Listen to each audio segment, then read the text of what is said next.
So thank you, everyone. Thanks for coming along today. Today is Tyler's first webinar with Stratos. So for those of you that don't know Tyler, he's been with us for a wee while now, nearly 3 years, Tyler, I think. Yeah, coming up to 3 years. Coming up to 3 years. So Tyler, do you want to perhaps introduce yourself briefly? Yeah, well, hello everyone, and thanks for having me, Steve. As you mentioned, it's my first webinar. I've been here nearly 3 years as a Microsoft solution consultant, helping lots of businesses from construction to environmental organizations to charities move through the controlled document process. And I guess that's what we're going to be talking about today. And much more general SharePoint stuff as well. And lots more general stuff, yeah. Great. And for those of you that don't know me, I'm Steve. I'm one of the founders of Stratos, and I'm Microsoft MVP for SharePoint and Microsoft Regional Director. And Mel's also joining us on the call today. She's going to take notes. So because we're in webinar format, any questions, if you could just pop those into the chat. As we're going through, we're going to do a little bit of an introduction, then we'll go through some demos, and then we'll start talking about some of the things that we've learned through doing lots of these projects over the last, I'm going to say almost a decade for me, but like last quite a few years, and talk about some of the lessons that we've learned and some of the things that you can do to help you with your controlled documents. So, which was literally what says on the agenda here. So I'll talk a little bit about controlled documents are, some general requirements and the processes around that, and then we'll be straight into some demos. One sec, I think we might have an issue with sound. Oh, can people hear me? Oh no, some people can. No, we're good. Yep, people can hear me. That's good. Great. Okay, I was just checking to see whether I was muted. I'm not. I had, for those of you that joined the last webinar where my laptop froze, Mel booked a session and booked an appointment in my calendar to restart my laptop and update my Teams. Thank you, Mel. You're welcome. It's great having good health. So, well, let's start with what is a controlled document. So, in a sense, a controlled document is something that is a document we might use as a reference, and typically it would have gone through some review and authoring review process and then re-reviewed after a period of time. So examples include things like procedures, policy documents, contracts are another example of a document that you might loosely say is controlled, but you might have a similar sort of process for. Safety documentation, standards, there's all kinds of documents that kind of fall into that category. But loosely, what we would say is that just about every organization has controlled documents in some way, shape, or form. Sometimes they live on our file server. Sometimes they live in SharePoint. We're already using it. Sometimes they're in a document management system, like something like Mango Health and Safety System, for example. Or they could be, well managed or not well managed. We often find examples where people are working with spreadsheets, for example, to track the review process. So somebody's responsible for it, and it's a highly manual process. What we're going to show today is how we can automate some of those things using the out-of-the-box capabilities of SharePoint and Power Automate, and also using your existing licensing. So there's no kind of custom licensing required for any of the things I'm going to show today. So a question that I'm often asked is, why would we use SharePoint and Power Automate for this type of process and not some off-the-shelf solution? Because there are plenty of controlled document systems out there. Why would we do this out of the box? So I guess the first point is that the document authoring process is collaborative normally. So we normally have groups of people that work together to create procedures and policies, not necessarily one person. So having a collaborative tool set makes sense from that point of view. Often the processes are very manual, so people are generating, as I mentioned before, like an Excel spreadsheet or a register to track which documents need to be updated, and they're doing it quite manually. We still see a lot of that today, even though these tools have been around for quite a while. It's still something we see frequently. If we're using SharePoint and Power Automate, then we can use familiar tools like Microsoft Word. Often people, if they're working in a collaborative in SharePoint, will already be familiar with it for other reasons. So we're using the same platform that we're using for other types of collaboration. Security and compliance can be sometimes a reason. So often procedures, for example, can be sensitive. They might contain the secret source of your organization. And so We don't want those to get out of the organization into the hands of a competitor. So we would use some of the security and compliance features of Microsoft 365 with our controlled documents. Processes are auditable, so we can see who's made changes, who approved those changes, who the reviewers were, when it was done, etc. That information is captured through a process, so we can capture that, so auditors love it. We can also do document compare to show the changes between versions of a document. So if a new policy or procedure is being published, what was the change compared to the one that we had previously or the one before that even? We can access published content from almost anywhere. So it's accessible on mobile devices, on laptops, tablets, phones, at our desks or out in the field where we're working. So often in the case of things like construction, for example, you might need to access these documents on site at a physical location away from the office. SharePoint and Power Automate scale from very small to very large and complex. We do very small systems. Some of our clients, some of our large clients have thousands or tens of thousands of controlled document content that live within their system. And so SharePoint is able to scale to meet the needs of those, and they can be very distributed as well. We have one client that's operating in 9 countries.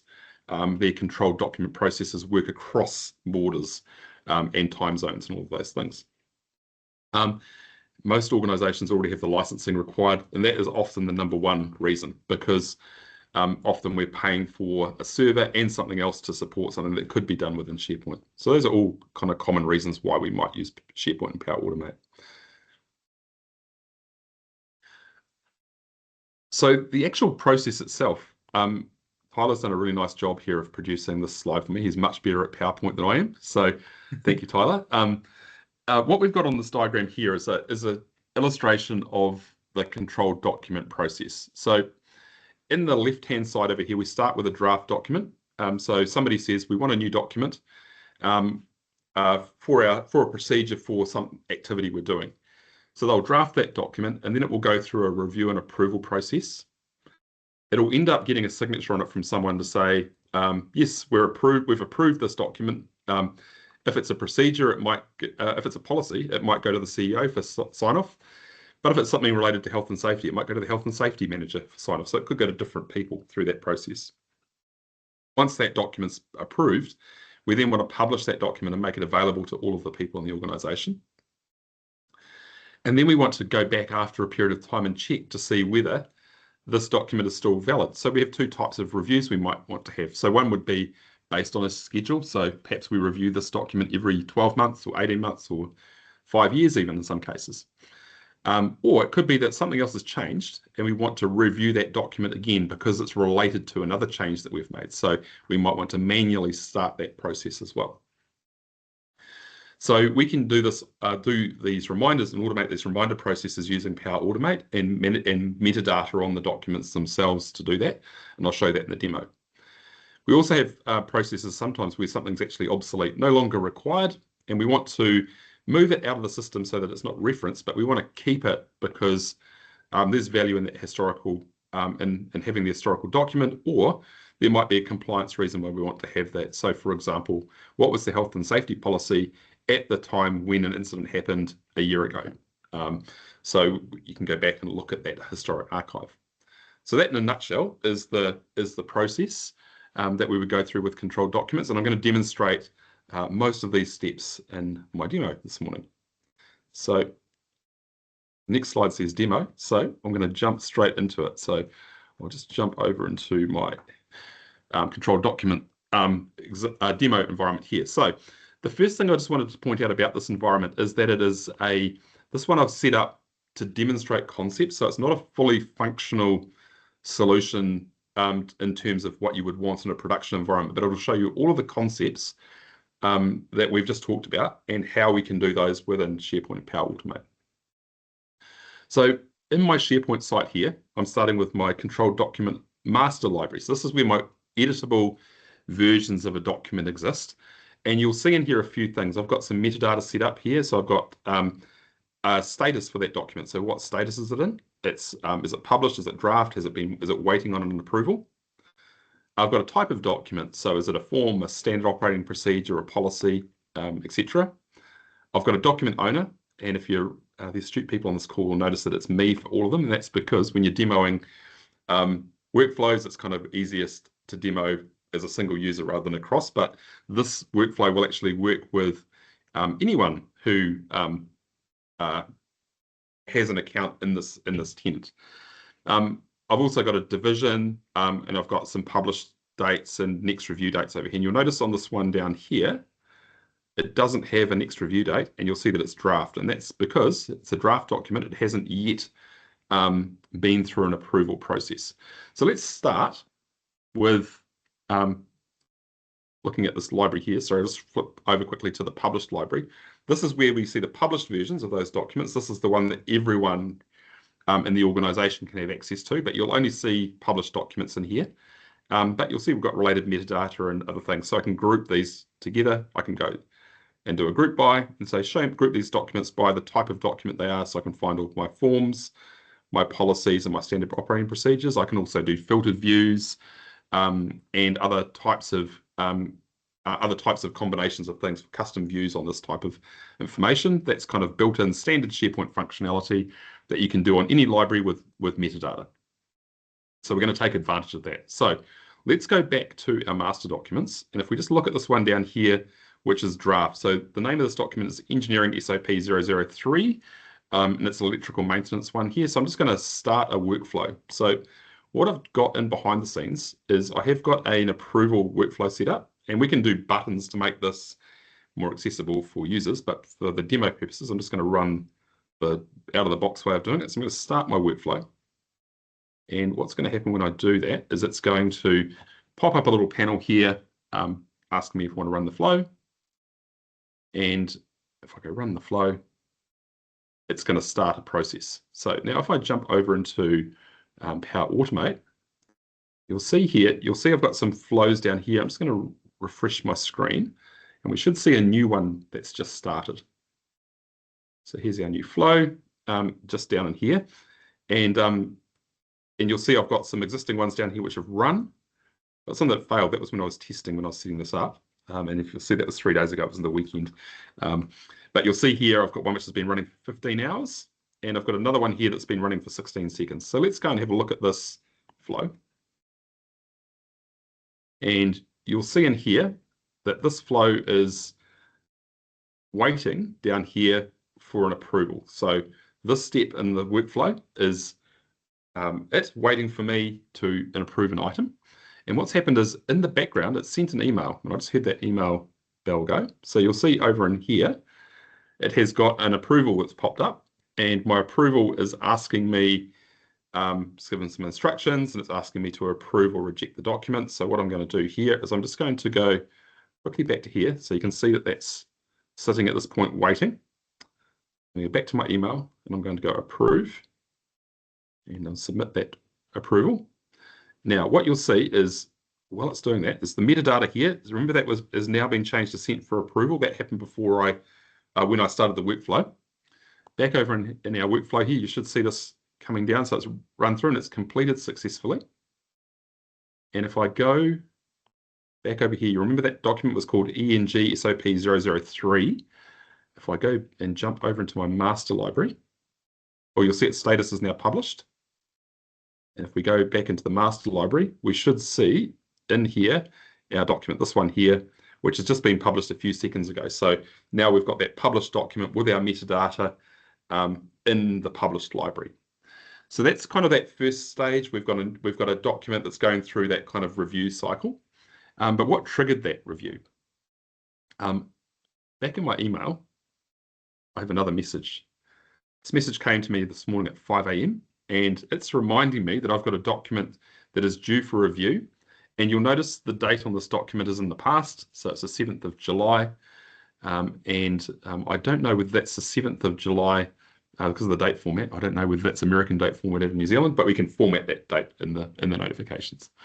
So if I then go and click on this link, it'll take me to view the document. So I can go and hopefully, all things being equal, I can go and view the document, and it just says checklist. Okay, so some work needs to be done on this document here, but I can go in there and do my changes.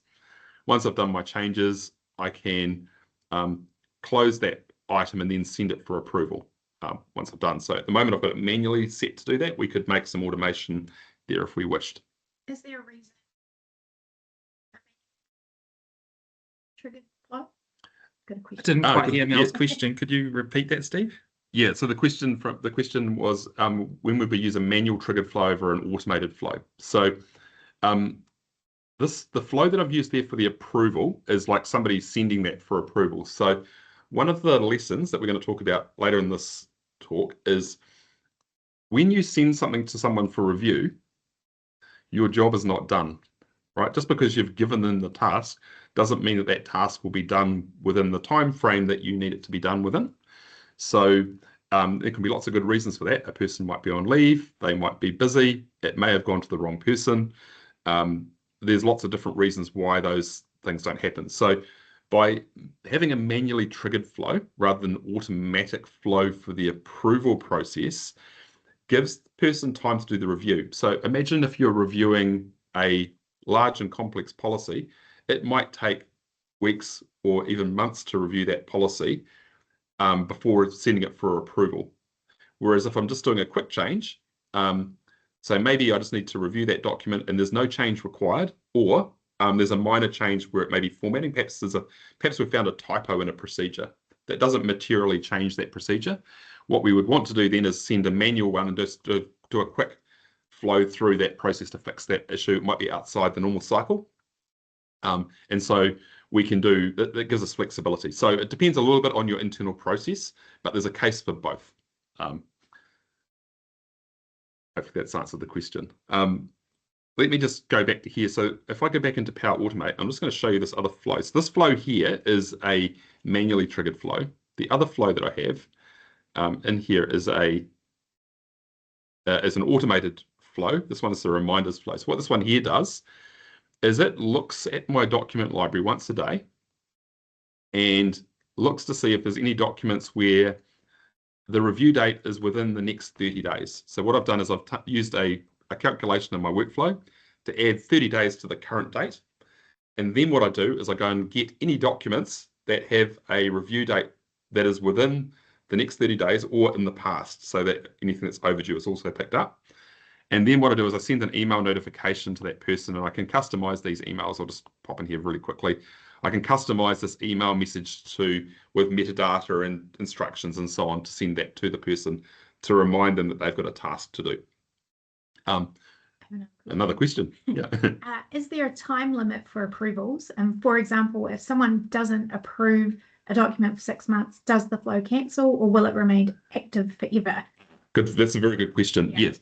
So flow by default has a duration of 30 days for a flow, and at the end of 30 days it will automatically terminate. So one of the reasons why we tend to build architect a solution with a manual trigger for that approval step is because the review piece, which happens before that, can often take longer than 30 days. And then what we do is we use a reminder workflow. So if the item has not been approved after that, so it's been sent for approval. So the status we might change the status of the document to sent for approval, for example. And if then more than 30 days has passed, we might want to start sending the reminders automatically. So in the physical world, that would be the equivalent of walking up to the boss's desk and saying, hey, I need your signature on this document. Can you please review it? Right. But what we're doing here is we're using Power Automate to do that for us so that we don't have to have someone that's always the bad cop in that scenario. So Power Automate will send those notifications. If it really gets ignored, then what you can do is you can do in Power Automate, we can find the line manager of that person. So what we might want to do is send them the first reminder just to them, but perhaps the second reminder we send, go, well, if they haven't responded to the first one, let's send them the second one and CC their line manager so that's to raise the visibility of it. And what we find in organizations that do this is that you do get higher compliance because the visibility is raised. Whereas if this was sitting on a file server somewhere where there's like low visibility of it, then someone has to, it becomes a manual process. So the person's got to go and chase people up and send the notifications and stuff. Let's use the software to do that for us automatically. So big time saver. And because we can check the statuses, we can have visibility of what do we need to focus on chasing up versus what's in hand and under control. Especially with the formatting on your demo library that you had there, where it highlighted certain documents as being read. It's really common when we help organizations move to this sort of controlled document system that a lot of their policies might actually already be out of date. And so this does help with that sort of compliance, where it just makes it visible to them that this is something that they need to start working on. Yeah, that's a really good point, Tyler. And I think the other thing that we will see, we'll talk a wee bit about this later on, but one of the things that you see is often the world is not perfect, right? Once you bring this stuff into the system, you start uncovering all those little imperfections, and you need to have some tools to help you. And this approach, in my experience at least, is a good way to help raise visibility and help focus on where the attention should be focused.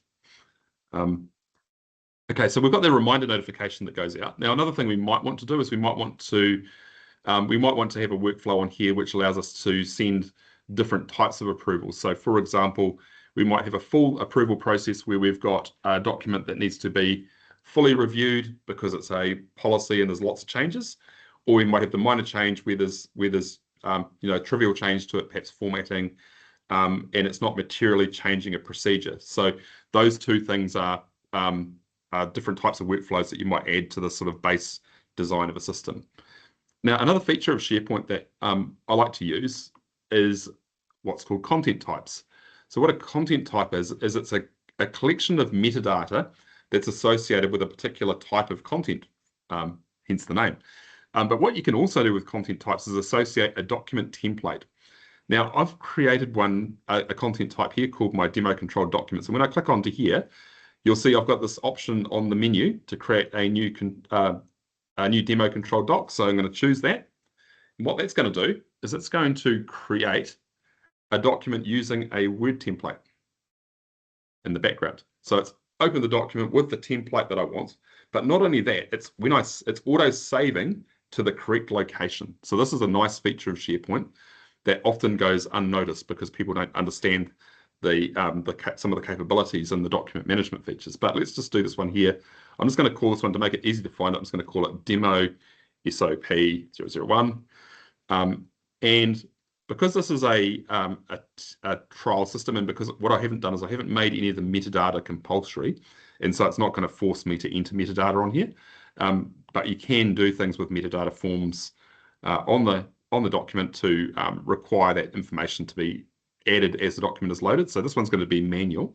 So I'm just going to close that. Now you'll see it's created a document up here, draft, and you'll notice that the name is document and not the name that I gave it. So I'm just going to refresh my screen. And now we've got our SOP up here. I'm just going to go into grid edit mode. I'm just going to say this is a procedure.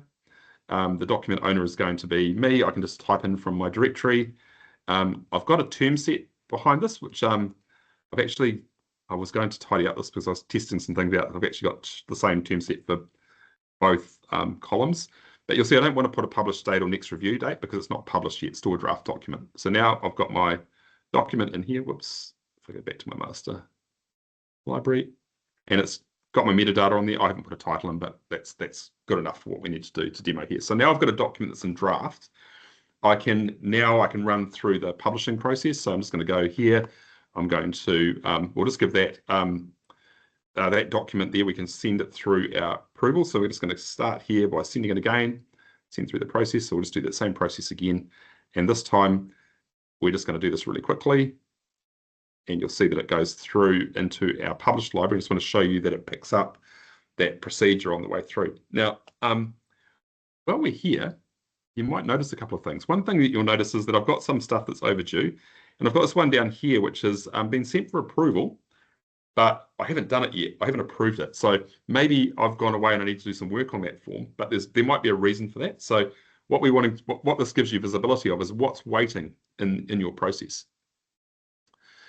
And while we're doing that, I just want to quickly show you a feature of Power Automate that not many people know about. It's called process mining. So what you'll find in a larger organization is that you'll have lots of this document approval happening over time, and there'll be opportunities to improve the process and understand a wee bit about, what's taking time, and are people are people struggling with a step in my process? So we've got this thing called process mining. So to get to here, I'm just going to go back out of this and just back to, sorry, I was on the right screen. The first time you do this on a workflow, so if I go to my flow here, you'll see it's got this option down here called process mining. If you click this little thing here, it'll take you out to your process area. You'll see it says, what's the average runtime? I can tell you in most organizations it's much longer than that, but in my demo environment it's quite short. So, but let's jump over into the process miner. It does take a few minutes to open, but here is what it gives you. It gives you a view of your flow, and if you've got branching logic in that flow, it will show you which path things are going down. So how many fast approvals did we do versus full approvals? Where were the holdups? Who was the holdup? Those types of questions that might help you to understand more about how that process is working inside your organization. So it might be perhaps Bob has got lots of, is really slow to respond to all of his approvals. And that's showing up here. You'll see that in the stats. Well, maybe the reason is because they're all due on the same day, which is quite common when we migrate document content in from a source system. As we'll see, a lot of our source systems will have documents where they're perhaps all due on the first day of a particular month, and then perhaps they all have the same approver, and so Bob might have 50 documents that all need to be approved on the same day. So perhaps what we want to do is stagger the approvals to make his life a bit better in the future. This will help give you visibility of that. And this is, again, it's free and it's included in Power Automate, and you can do some drilling into this and getting more information about how that flow's running, number of issues and bits and pieces. It's very helpful tool if you're wanting to understand process automation. Meanwhile, in the background, our control document came through. So there's one down here, which is that one from yesterday. So I can approve that. And then, because now I've finished that one, and then this one here, I can also approve. Let's approve this one as well. And what should happen is over here, we now get the red's gone away. It's now in the published state. The other one's also gone to published, not waiting for approval. So my workload is looking a lot better. So that's sort of the end-to-end process. One question you might have would be around how do we archive items from here? So a couple of ways you could do it. You could have an archive workflow to do it for you, or because we're using a content type, you could create an archive library and move to that library. The last part of my demo is going to show how we can use some of the metadata that we've created to make the published document library searchable. So we can go into here and we can search for different terms and so on, and you'll see that when we do that through the standard SharePoint search up the top here, it'll search that library and so on. But what you might want to also do is use a thing called modern search, or PnP modern search to be correct. So in PnP modern search, we get a bunch of web parts that allow us to build search-driven pages, and we can use the metadata that we just created. So you see, for example, over here, I've got a default search screen. I've got 13 published documents which are now indexed in our search, excuse me. And over here, if I'm looking for a policy, I might just want to go policy and filter, and it's going to filter down to my 2 policies really quickly. Equally, I could go, perhaps I want to go for a standard operating procedure, and you'll see that it's filtered down here to show me the 2 departments that have published standard operating procedures, and it might be manufacturing that I'm interested in. So now we're, I've got an or in there, not an and. So what that should do is filter down to just the manufacturing standard operating procedures, but because my search setup has said this or that, it's showing both. If it had an and in there instead of an or, it would have fixed. I should have tested that before I showed it. Little minor problem there. But the key thing here is that you can register your metadata with the SharePoint search, and you can use it to filter your search results down here, and you can use different layouts as well if you want to customize the layout of this document. So that's all of the things that I wanted to run through in the demo. Has anybody any questions before we go to our next section? Nothing in the chat. Nothing in the chat? Okay, well, let's carry on. So what we'll do is we're going to jump back to the slideshow. If I can get my PowerPoint to work. Hopefully you can see the demo on the screen. You can. I just have a quick peek at Mel's screen.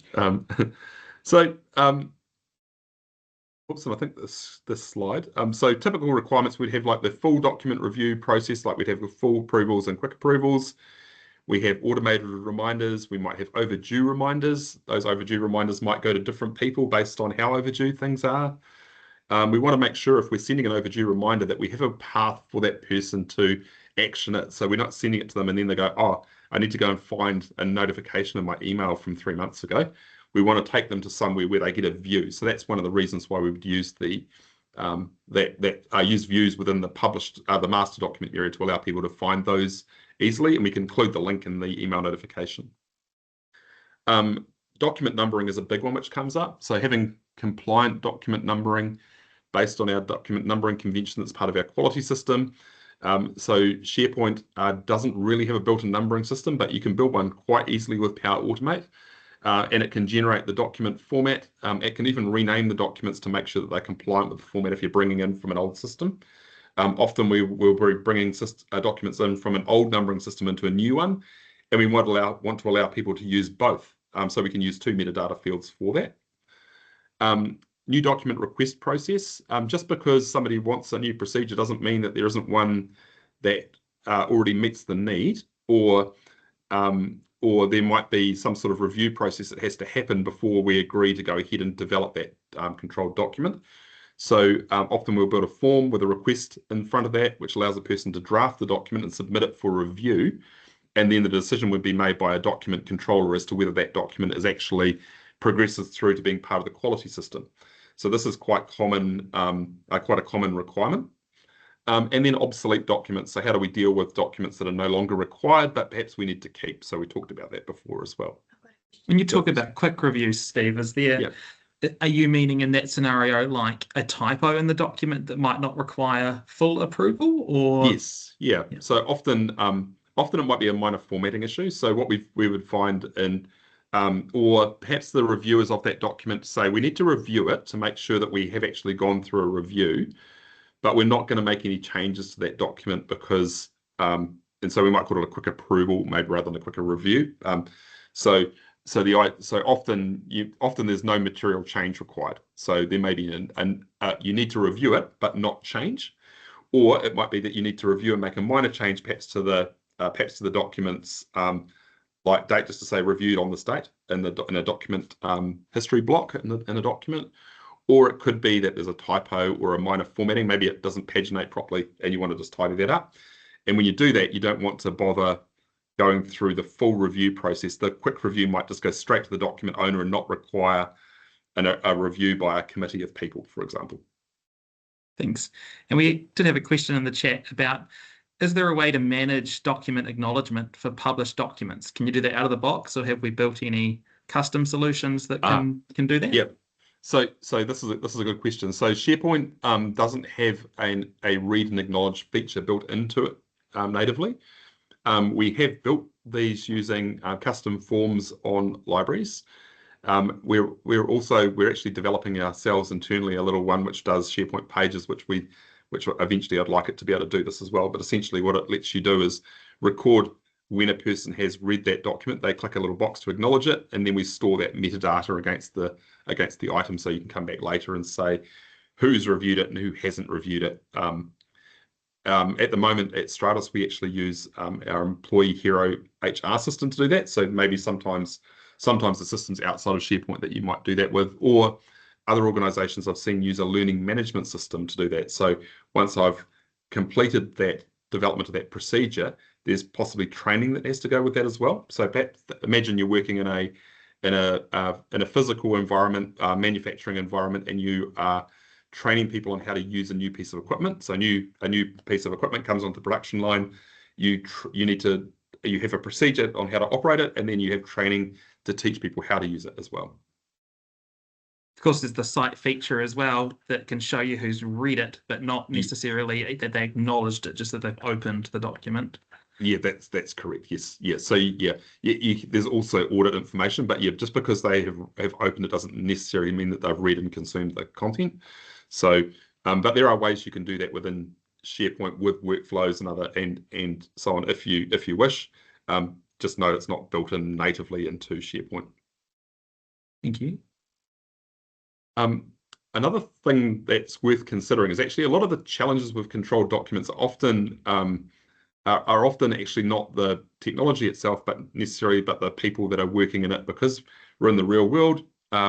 It's really important when you're building your quality system to understand how people actually work. So we have lots of things that happen. So workflows are not actioned within the 30 days. Approvers aren't available because all of the document approvals were sent out on the 23rd of December, and the person's taken January off on Christmas holidays. And so the workflow ends before they go. I mentioned before about people with all the documents due at once. I've seen this multiple times where the documents get migrated into the new quality system. They all get given the same date, and then some poor soul has got to review large numbers of documents. And so they just don't get to them. They prioritize or they ignore. And actually, junk filter is another one. Sometimes the notifications get ignored or go to your clutter folder in Outlook. We also have like migrating content from existing systems can be quite challenging, especially if we're bringing across metadata, version histories, related documents. So maybe we've got a procedure that is related to a policy, or a set of procedures related to a policy or a standard. So you might have a hierarchy of documents in your system. So keep retaining those connections is quite tricky from migrating. And so definitely, if you're migrating into it, you need to put time into thinking about how we're going to get the existing documents across. Scripting is one way of doing it with PowerShell. There's lots of other ways, or you could manually do it in some cases, depending on the volume that you're talking about. There are some limitations. Some of the common ones: 30-day workflow limitation. You can't reassign a secondary approval once the approval request has been sent. So what we would tend to do instead is use one of the following people can approve. So you may have more than one approver and just go first to approve, or do some sort of sequential approval process. But once the actual workflow is started and you get into that and it hits an approval step, you can't reassign at that point unless you have access to the approval itself. So the person that was sent to. Users must be licensed to access documents. So if you've got a quality system where you're wanting to provide access to people that currently haven't got Microsoft 365 licensing, they would need access to that, or you would need to publish them to somewhere where they didn't require a license. Microsoft Word document quick parts are hit and miss. Sometimes they work very well. Sometimes they don't work very well at all, or not at all. And we've had some interesting challenges with those. Content types definitely help, but they're not the silver bullet. Metadata is not available through Windows Explorer and OneDrive shortcuts. So if you've got users that are accessing your documents through Windows Explorer mapped to SharePoint or through a OneDrive shortcut, they won't be able to see any metadata. So think about that when you name things and how you group them together. You may need folders for that. You could also use folders for permissions. And finally, last but definitely not least, we see lots of old doc and XLS format documents still out there. And these come from organizations that often have been around for a long time. And they do the same thing consistently for decades, using the same procedure documents in the old Office formats, and they bring them into the modern world and they stop working. They just don't work very well because the document format doesn't support some of the capabilities of SharePoint fully. So those are all sort of interesting challenges that we frequently see. And we'll just finish off with a few lessons learned. So here's some things some observations that I've made about things that work well within controlled document systems. I think this is also true for any system that you built that's document orientated with SharePoint. So it doesn't need to be a controlled document. It could be any other document type process. The first thing would be start with a new SharePoint site with site columns and content types. Trying to build something on top of an existing site where the site may not have, for example, site columns, can result in some challenging stuff when it comes to making your workflows work properly and your search functionality work. Microsoft has a really great feature in SharePoint called minor versions and draft item publishing. The problem with it is that it is complex and requires the user to understand a lot more about how document publishing and minor and major versioning works within different applications. And it can be really complex for an inexperienced user. So keep it simple would be my, unless you are expert, your users are at an expert level or a higher level. Using multiple workflows rather than trying to squeeze everything into one is a good idea. This means that you've got more, it's easier to debug, it's easy to understand what's going on, and it's easy to make changes later if you need to. You need to make sure you handle file locking. One of the requirements in a document management system like this is that you ask people to review the document. The chances are they're going to open the document, and then when they've finished doing their review, they're going to start the next stage of the process, but they may not have closed the document. So what happens in Power Automate is the workflow will either fail if you don't build handling in there to handle that file locking issue. So there's techniques that you can use for that. Anything that updates metadata, for example, will have that issue. Don't rely on the SharePoint version numbers. So in SharePoint, when I create a document, it'll start the first version with version 1, and then version 2 and version 3. Don't rely on that for a quality system. Create your own columns for your versioning or revision numbers because they will be out of sync with the SharePoint ones quite easily, and it's impossible to get them back. So users don't just create your own. It'll save you a lot of drama in the long term. Use simple features like views and column formatting. These features are built in, like the group by. Show me documents that are filtered to me where I'm the owner or the reviewer of that document. Those types of views are very simple to create, and end users love them. Think about the end user process. So how does a document review work? Do people print that document out, then go to a room, sit around a table and discuss it? You might say, no, they don't do that. But actually in the real world, most people do. A lot of people, especially in manufacturing, where they may not be computer-centric, will do that kind of activity. So make sure that your process supports that. So for example, I send a reminder to the reviewer. The reviewer is then responsible for making sure that review is done before sending it for approval. They might go and sit down with various groups of shift workers to get feedback on that document change before agreeing the final ones before sending it for approval. So understanding how that happens is important, because if you build a system that doesn't support the way people work in your organization, either you've got to change the way they work or there's going to be some sort of pain along the way. And then finally, testing is really critical with real end users. As developers, we tend to have elevated permissions when we're developing things. And so when we test it, things work perfectly. As soon as we start bringing in standard users with standard permissions, without privileged access to things and so on, we start uncovering the little extra things that they need that we didn't. So making sure you've got a really good test plan around testing your workflows and so on is very important as well. So that's, I think, the last slide in my slide deck. It is. I've got a question. And so have we got any questions here? Yep. How would you handle this scenario where a workflow can only be triggered when a document is at a certain stage/status? So you can use trigger conditions on workflows. So the trigger condition will allow you to start that workflow when a metadata value changes. And in fact, what I should do is I should just share my screen again. And what I'll do is I'm just going to show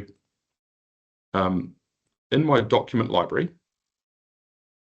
there's a new feature in SharePoint called rules. And you can set rules to trigger workflows.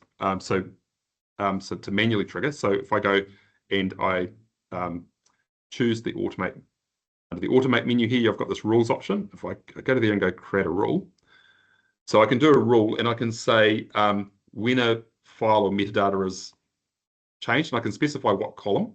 So I can do simple notifications through that without having to develop a workflow. Or in Power Automate, on my workflow, if I've got this one here, for example, this approval one, under, whoops, so I meant to hit edit, not close. So we go under edit.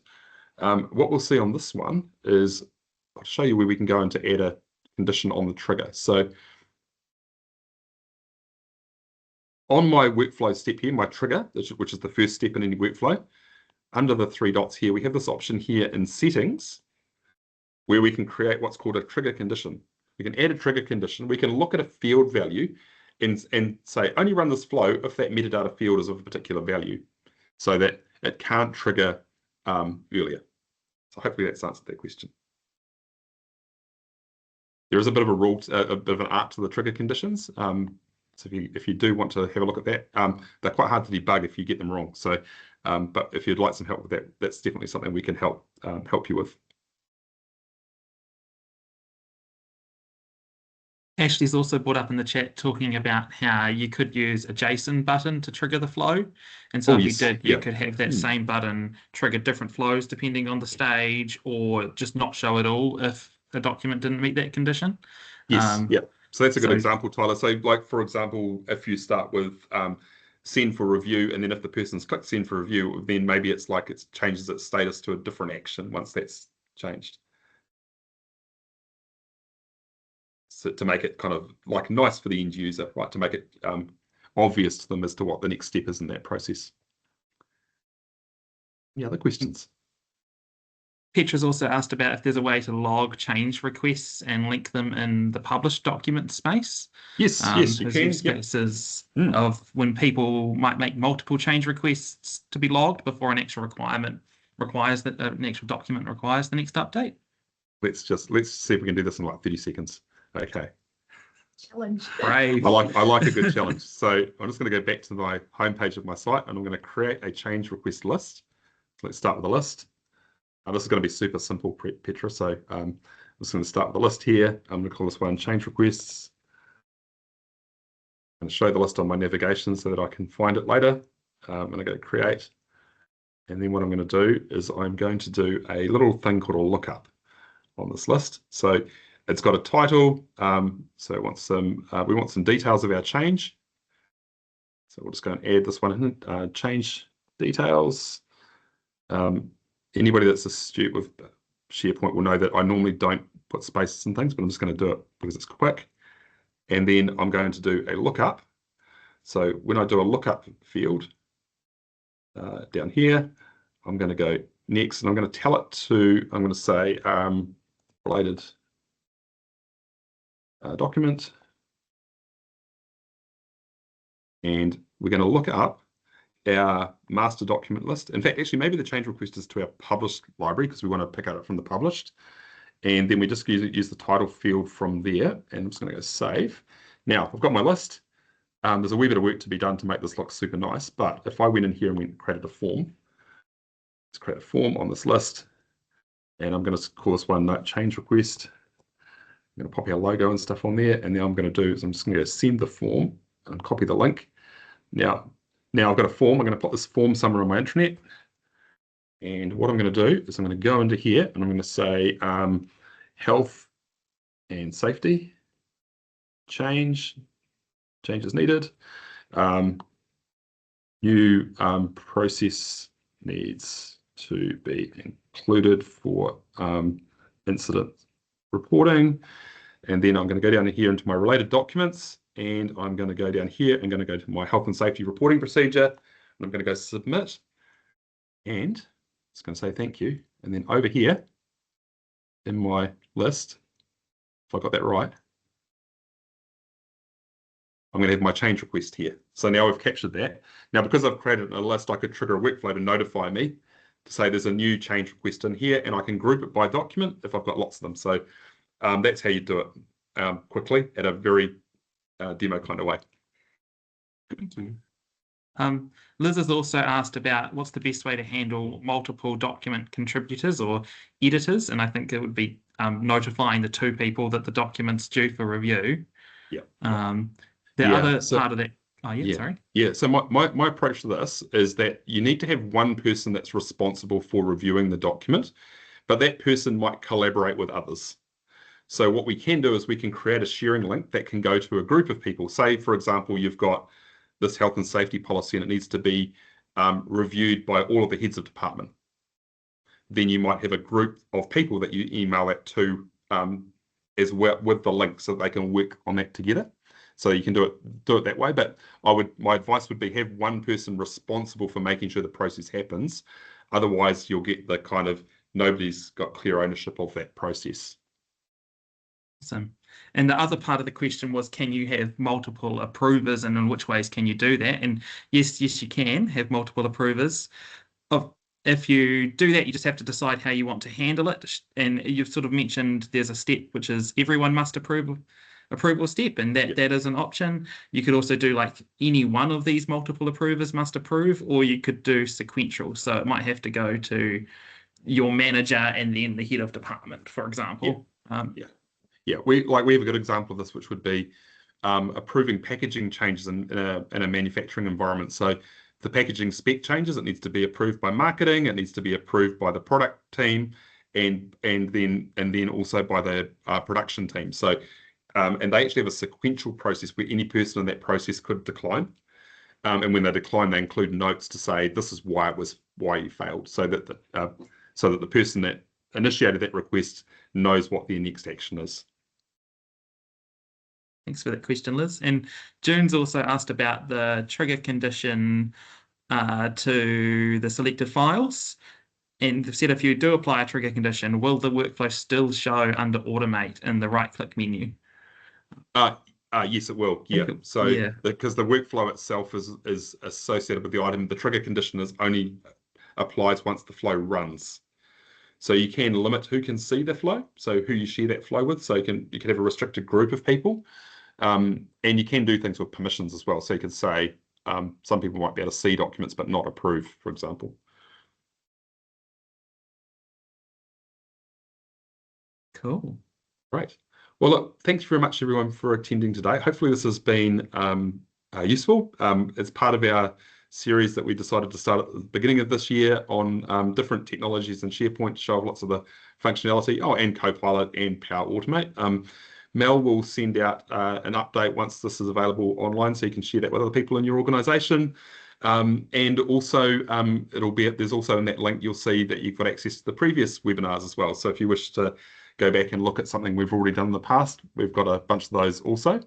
And I guess my last point here would be, like, our team are experts at doing this. We've done lots of controlled document systems. So whether you're wanting to build one yourself or you'd like some help with it, we're very happy to talk with you and give you some advice to set you off on the right track, or to help you with the process if you need a bit more support. But yeah, thank you very much for your time today, and enjoy the rest of your Wednesday.